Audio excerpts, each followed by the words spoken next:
Hi, my name's Sophie. I've been coming to El-Shaddai now with my family for 6 years, and I wanted to share my testimony about God's goodness towards me. I've been with the company that I've been working for now for about just under a year and a half.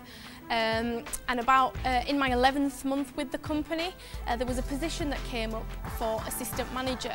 Now it's a graduate sort of management training scheme that I'm on. So I was training, I had to go through a file and everything. And when it came for this position coming up, I didn't feel as though it was something that I was ready for.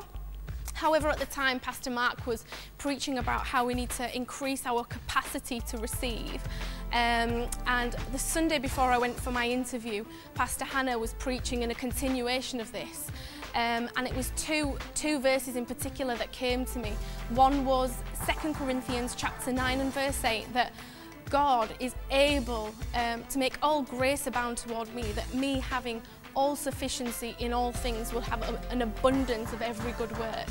And the other one was Romans 8 and verse 28, which is that God makes all things work together for the good of those who love Him, who are called according to His purpose.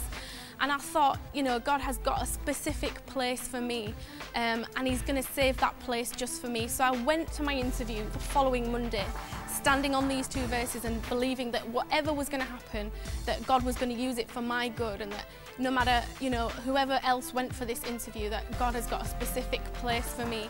And I went for the interview, and there was another girl that went with me who actually had more experience than me. So it was a little bit nerve-wracking, but I went in God's strength and I did everything that I thought I could, standing on these two verses.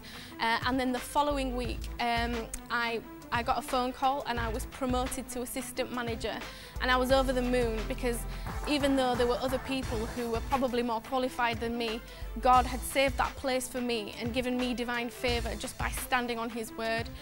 So I just wanted to share that to encourage the church that regardless of what situations are going on, and no matter what's against you, God is a divine God, and He is able, and He has a specific place for us, and these are our days of heaven upon the earth.